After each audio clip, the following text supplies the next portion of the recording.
Bom, vou começar essa entrevista aqui, esse bate-papo, que logo mais a gente vai levar com ele, já fazendo um belo jabá aqui para o nosso convidado. Ó, o cara, pô, assim como é pai de menina, a gente merece, né? A gente é premiado, a gente tem um privilégio, ele merece. O Marcos Mion vai estar amanhã, a partir das 18 horas, no Conjunto Nacional, em São Paulo, numa maratona que envolve bate-papo e sessão de autógrafos, por ocasião de uma marca muito bacana, como eu disse no começo do programa. Esse livro aqui que eu tenho em minhas mãos, ó, dá uma olhada, mais uma vez, ó. Pai de menina, para ler ao lado de sua filha e construir uma relação para a vida toda.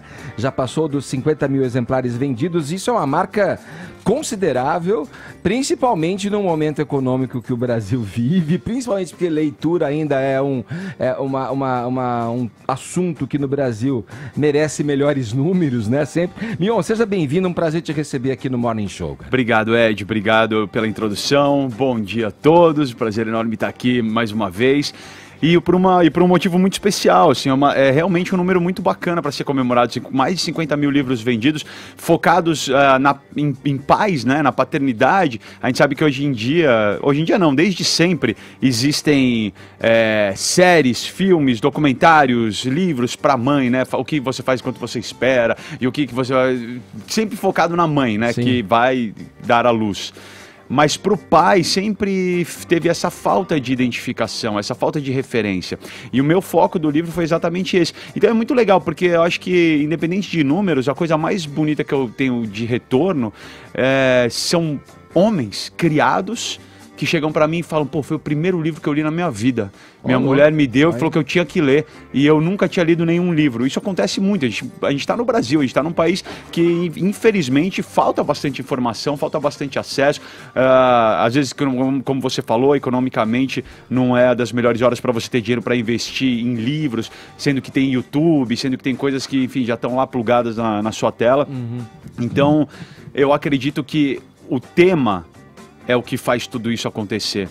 Porque existe desde sempre, não para você, eu conheço você há tantos anos, Edgar, eu sempre vi você com suas filhas e tal, mas existe para muita gente uma dificuldade de se relacionar com a filha, menina. Olha, eu fico pensando, Mion, vendo o teu livro aqui, minhas filhas já estão grandes já, as mais novas, as gêmeas estão com 19 anos. 19 já? Nossa, eu lembro delas pequenininhas. E eu fico pensando o que eu poderia ter lido aqui que me fizesse um melhor pai, porque alguma coisa eu busquei, fui atrás, outras coisas fui aprendendo na raça, e você vai aprendendo errando. Sim. Então talvez tenha coisas aqui, imagino que no teu livro contenha coisas que me tirariam de certos problemas. Fico imaginando. Com certeza. Eu falo assim, esse livro é o que eu gostaria de ler quando eu fui pai da Donatella. Se eu tivesse esse livro para ler assim que ela tivesse nascido, poxa vida, eu teria aproveitado muito mais, as coisas teriam sido muito mais fáceis e essa ligação toda já teria sido feita desde lá do começo. Porque eu também fui aprendendo conforme foi indo. Mas o que foi difícil, Mion? Assim, o que você começou a encarar como, puta, aqui eu tô patinando nisso aqui, vou ter que buscar. Então, eu vou te falar a verdade, porque assim, pra mim, não teve... Eu sempre quis ser pai, desde muito cedo. Isso foi um grande objetivo da minha vida. Eu era desses que cortava o bolo de aniversário e o meu desejo era que eu fosse pai antes dos 20. Que eu sempre falo, eu perdi várias namoradas no meio desse caminho aí, porque eu falava, vamos ter um filho, vamos ter um filho. Ali, e elas, como assim ter um filho? A gente namora 2 meses. Eu falava, mas vamos ter um filho. E aí as mulheres iam embora, tudo com medo. Até que, graças a Deus, depois eu conheci a Suzana, com quem eu tô até hoje, a gente construiu essa família que é o meu grande sonho realizado. Então, eu não tive nenhuma dificuldade. Acho que a maior dificuldade foi eu batalhar pelo meu espaço como pai. Porque é enraizado na nossa cultura que o homem não sabe cuidar de bebê, principalmente não sabe cuidar de menina. É um intrometido ali. E o pior é que eu não sei o que veio primeiro. Se são os homens que... No momento, de boinha. Não de boinha, mas no momento que o homem se descobre pai... E aí eu acho que a maioria dos homens vão se identificar, sente uma urgência de trabalhar e prover e falar, eu vou ter que cuidar dessa criança, então eu vou trabalhar. E isso afasta ele dessa primeira infância, do primeiro banho, da troca de fralda, porque ele está trabalhando. Eu não sei se isso veio primeiro, ou se as mulheres chegaram e falaram assim, não, vai trabalhar, deixa ele aqui comigo, porque você não sabe fazer isso, você não vai conseguir botar ele para rotar, não vai conseguir dar comida, não vai trocar ele direito, então vai cuidar da sua vida. É um modelo arraigado, Não pode ser um pouquinho das duas coisas e a cultura machista? Pode ser das duas coisas, porque, exatamente. No fim das contas, a cultura machista diz que assuntos sentimentais ou domésticos tem que ser das mulheres, no fim das contas. Até muito pouco tempo, sei lá, 20 anos atrás, quando eu ainda era uma criança, ou não, que é isso? Mas isso existe homem até não lavava hoje, louça, cara. Pois é, não era uma questão que o homem lavasse a louça, era meio aquela coisa. Minha mãe, aliás, até hoje, então, existe se ninguém até se hoje, manifesta, ela é a primeira aí. Pois é, sim. Então, exatamente com esse pensamento de falar para os homens terem a iniciativa de tomar as rédeas da situação, é que eu comecei a ver que eu servia de inspiração para os meus amigos. Tinha uns amigos que pegavam o bebê pelo sovaco assim, com as perninhas balangando, e falavam, troca, fez cocô. E eu amava essa hora, porque é a hora que você deita com o bebê, e o bebê é seu, ele fica te olhando ali, e você tem todo o cuidado de limpar ele. Assim, eu acredito muito na questão espiritual também. Por exemplo, dos meus filhos, eu dei o primeiro banho nos 3. E eu tive o Romeu, meu primeiro filho, eu tinha 24 anos. Chegou na hora de dar o primeiro banho, logo depois ali que nasce, eu era um moleque tendo um outro moleque. Aí eu lembro que a enfermeira falou assim, não, deixa que eu dou o banho e ensino você. Eu falei assim, de jeito nenhum, eu vou dar o banho no meu filho, o primeiro banho sou eu que vou dar. Ela falou, não, imagina, vai que você deixa ele cair. Eu falei, você não tá entendendo. Não há a menor possibilidade de eu deixar ele cair, mas eu preciso dar esse banho nele, porque eu preciso saber que eu limpei o corpo dele pela primeira vez aqui nesse plano, na Terra, e eu quero que ele tenha essa ligação espiritual comigo. Legal. Então esses momentos é o que eu acho que é o que constrói. Por exemplo, a gente vê muita criança quando chora, se machuca, grita pela babá, não grita pelo pai, pela mãe. Até para os pais, isso acontece muito, cara. Olha, é muito emocionante isso que você está contando, meu, porque eu tô me lembrando de coisas aqui enquanto você fala.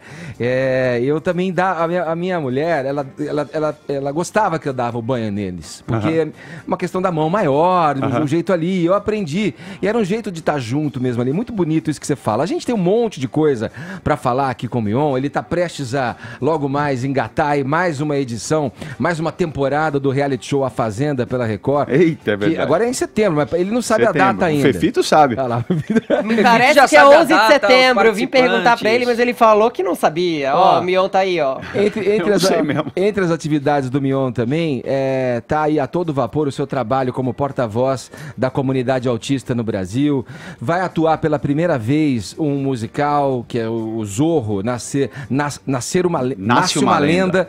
E, quer dizer, a gente vai ter um monte de coisa para falar, mas eu queria, pra gente já, de repente, passar uma régua nesse assunto, relação com meninas, não que isso não possa voltar em outros pontos da entrevista, mas eu queria dizer o que mais de extraordinário você extraiu do convívio com você, principalmente que passou por tanta coisa boa e má na sua vida, Mion. Qual foi o mais extraordinário do convívio com a Donatella que você extraiu até... Ela tem 10 anos hoje? 10 anos. Então, até hoje, até os 10 anos. Primeiro eu acredito que todos os momentos bons ou maus ou ruins, eles são bons.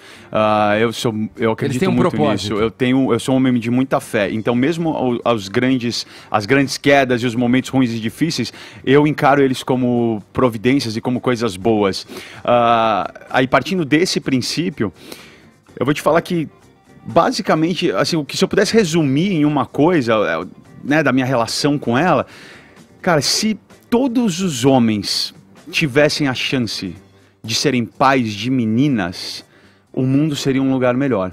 Eu acho que a gente não teria, de fato, essa sociedade machista, preconceituosa, opressora, porque no momento que, pelo menos pra mim isso, né, quando eu tenho minha filha, eu tô cuidando dela, eu tô lutando pelo lugar dela nesse mundo, e eu crio ela empoderada pra que ela saiba que ela não vai baixar a cabeça pra ninguém, que ninguém vai falar pra ela o que ela tem que ou não tem que fazer. Eu me vejo olhando para as outras mulheres com todo o respeito do mundo.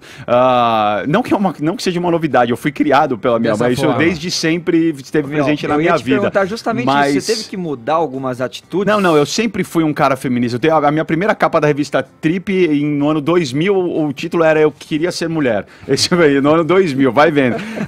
Queria ter nascido mulher. Então, não é nenhuma novidade para mim, mas eu identifiquei isso em mim e imagino que se todo homem tivesse a chance de criar uma menina, e não só ser pai de uma menina, porque ser pai e largar para o mundo acontece muito, mas ser pai e criar, a gente teria um mundo muito mais equilibrado. Então, é muito diferente você criar menino de criar menina? Ou no fim das contas é igual, mas só tem uns cuidadinhos Não, eu vou te extras. falar uma coisa, existem diferenças que a gente não pode negar, que são diferenças físicas, cerebrais, orgânicas, que o corpo masculino é diferente do corpo feminino, isso não tem jeito, quem é pai de meninos e meninas sabe. Sim. Mas a questão conceitual, cultural, ética, de dignidade, de caráter, é igual, na minha casa é igual.